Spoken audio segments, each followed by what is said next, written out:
Bawang putih adalah gadis yang sudah tak punya ibu dan bapak. Ia hidup bersama ibu tirinya, yang juga punya anak seusia dengannya. Namanya bawang merah. Bawang putih selalu dibebani pekerjaan yang berat-berat. Misalnya mengambil air dari sumber yang jaraknya cukup jauh dari rumah. Tidak mengapa, gumam bawang putih sambil bekerja. Mengambil air dari belik atau sumber, jaraknya dari rumah cukup jauh, tapi ini seperti olahraga yang menyehatkan tubuhku. Sementara saudara tirinya yaitu bawang merah tidak pernah disuruh bekerja membantu ibunya. Pekerjaannya sehari-hari hanya bersolek dan bermalas-malasan. Ngapain bekerja keras? Biar si bawang putih saja yang melakukannya, kata bawang merah. Dulu aku sudah sering melakukannya. Sekarang gantian dong. Bawang putih juga diperintah mencari ranting-ranting kayu untuk menanak nasi dan memasak. Namun gadis ini tak pernah mengeluh. Ia jalani hidup ini dengan tabah, walau kadang ia juga merasa diperlakukan tidak adil oleh ibu tirinya. Seperti memberi makan ayam, harus dia yang melakukannya.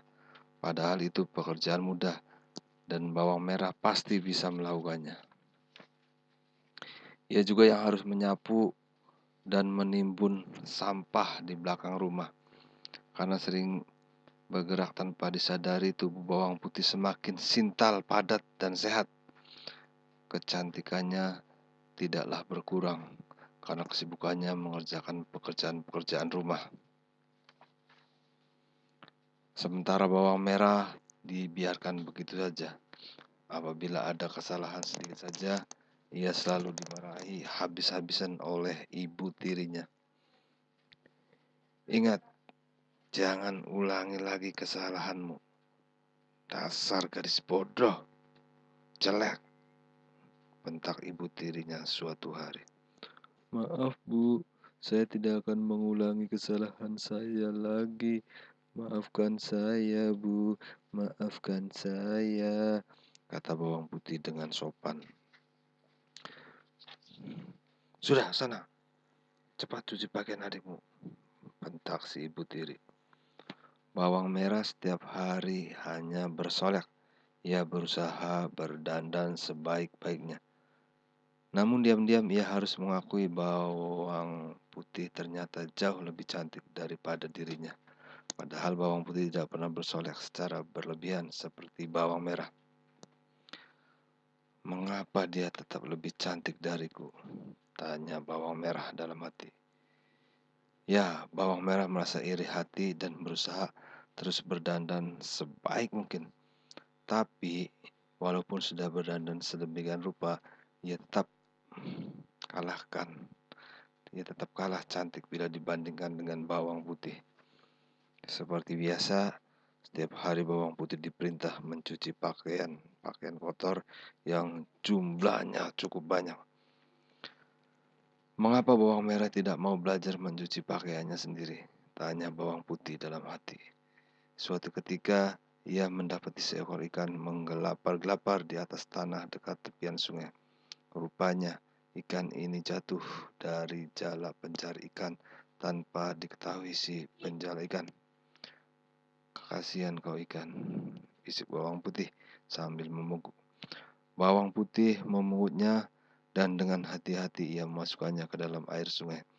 Sang ikan menatapnya dengan pandangan terima kasih, kemudian menyelam ke dasar sungai. Sesaat kemudian ikan itu menyembul keluar dan mengeluarkan suara. Terima kasih bawang putih karena mengasihi sesama makhluk dan telah menolongku. Maka aku juga akan membantu kesulitanmu. Hai, kau bisa berbicara ikan. Benar, sesungguhnya aku adalah ikan jelmaan dewa. Oh, maafkan hamba dewa. Tidak mengapa. Sekarang masukkan cucianmu ke dalam air, pinta ikan aneh itu. Kemudian bawang putih memasukkan pakaian-pakaian kotor itu ke dalam air. Ikan itu menyelam kembali ke dasar sungai.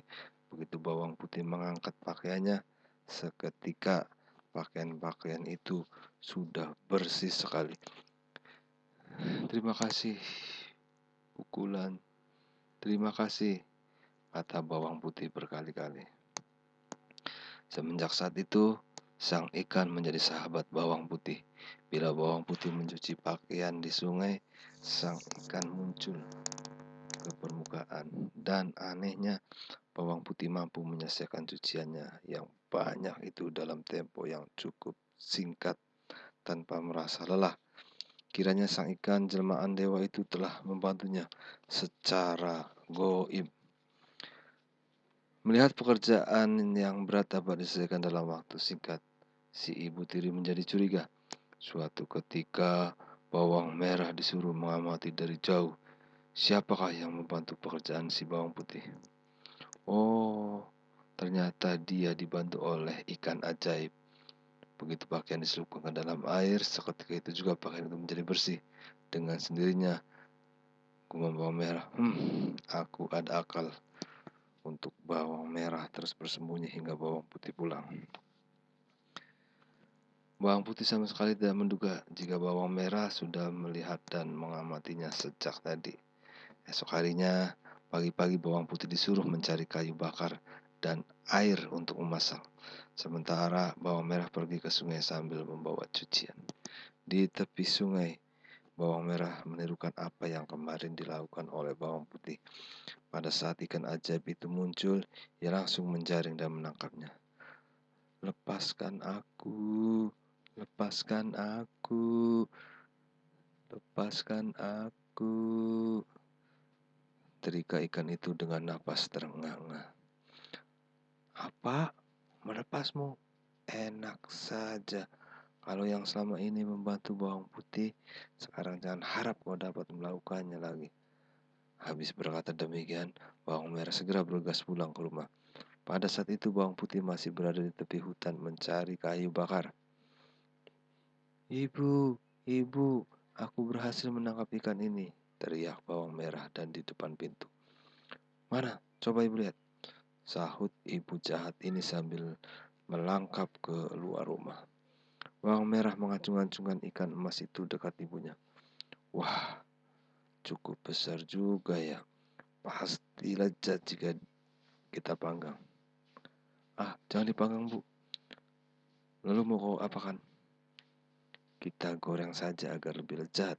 Baiklah, terserah sajalah. Lalu bagaimana dengan bawang putih? Tanya ibunya. Kukira dia juga harus dapat bagian dari ikan ini. Bagian apanya? Bagian durinya saja. Hihihi. Bawang merah tertawa kesenangan sambil membayangkan betapa sedih dan kecewanya si bawang putih kehilangan ikan kesayangannya. Demikian ikan itu mereka bawa ke dapur, disembelih, dikeluarkan kotorannya, lalu digoreng di wajan dengan minyak kelapa panas mendidih. Setelah cukup masak, ibu dan anak itu memakannya hingga habis dagingnya. Hanya duri dan kepala yang disisakan oleh ibu dan anak yang dengki itu. Hati-hati, sebaiknya kau bungkus duri ikan itu agar dia tidak menyangka bahwa ikannya telah kita goreng, pesan ibu bawang merah. Ketika bawang putih pulang sehabis mencari kayu bakar, mereka pura-pura berbaik hati. Mereka sediakan nasi di atas meja, lalu bawang putih dipersilakan makan. Ayo bawang putih, makanlah dulu. Ini nasinya masih hangat, dan ini bungkusan berisi lauk yang sangat lezat. Cepatlah kau buka dan kau makan, kata bawang merah. Terima kasih. Apa kalian berdua sudah makan? Tanya bawang putih. Sudah, cepat kau buka bungkusan itu. Bawang putih membuka bungkusan itu. Ternyata berisi duri ikan emas. Seketika pucat pasi wajah bawang putih. Kakak, kalian telah membunuh dan makan ikan emasku. Teganya kalian. Ibu dan anak itu hanya tertawa-tawa penuh kemenangan. Tanpa banyak bicara lagi, bawang putih membawa ikan itu ke halaman rumah dan menguburnya dengan hati-hati. Esok harinya terjadilah keajaiban. Di tempat ikan itu dikubur telah tumbuh tanaman bunga yang indah. Bawang putih merawat tanaman itu dengan penuh kasih sayang. Pada suatu hari, ada pangeran kerajaan disertai patih dan pengawal yang melintas di tempat itu. Para sangat tertarik atas keindahan bunga yang sedang mekar di halaman rumah bawang putih. Pangeran turun dari kudanya dan bertanya, siapakah yang menanam bunga itu? Begitu melihat ada seorang pangeran masuk ke halaman rumahnya, seketika bawang merah dan ibunya segera menyambut dan dengan tergopoh-gopoh. Siapa pemilik tanaman bunga yang indah ini? Tanya pangeran. Hamba pangeran, hamba, sahut bawang merah. Benarkah kau yang menanamnya? Tanya pangeran. Benar pangeran. Tapi pangeran itu malah menggeleng-gelengkan kepalanya. Melihat ada tamu penting, bawang putih ikut keluar rumah. Ketika sepasang matanya beradu pandang dengan pangeran, jantungnya berdebar kencang. Ia tertunduk malu. Pangeran mendekati gadis itu sambil bertanya, siapa namamu adik manis? Nama hamba bawang putih. Oh, jadi kau bernama bawang putih. Telah lama aku mencarimu. Aku telah mendapat bisikan dalam semediku bahwa gadis bernama bawang putih adalah calon istriku. Pangeran, dia hanya seorang pembantu. Dia bawang merah. Protes namun tidak meneruskan ucapannya. Karena pangeran memandang dengan penuh amarah. Kau pastilah bawang merah. Bentak pangeran. Benar pangeran. Jawab gadis itu dengan suara gemetar. Kau dan ibumu telah memakan ikan jelmaan dewa. Tubuh kalian akan mengeluarkan sisik seperti ikan. Baru saja pangeran berkata, demikian ibu dan anak yang jahat itu menjerit karena tubuhnya jadi bersisik. Seluruh kulit di tubuh mereka terasa gatal, menyengat. Mereka menggaruk-garuk sekujur tubuh. Namun rasa gatal itu bukannya hilang, malah jadi akhirnya mereka lari tak tentu rimbanya karena malu. Ampun, ampunkan kami wahai para dewa, jerit si ibu sambil berlari kencang dengan bawang merah. Aduh, gatal sekali seluruh kulitku. Ibu, tolong anakmu. Ibu, di manakah kau? Jerit bawang merah karena ia tak tahu kemana arah lari ibunya. Sementara pangeran mendekati bawang putih dan memegang tangannya sambil bertanya, di ajang bawang putih, bersediakah engkau menjadi istriku? Bawang putih mengangguk pelan, wajahnya tertunduk malu. Demikianlah bawang putih yang baik hati dan senantiasa bersabar atas derita itu, akhirnya diboyong ke istana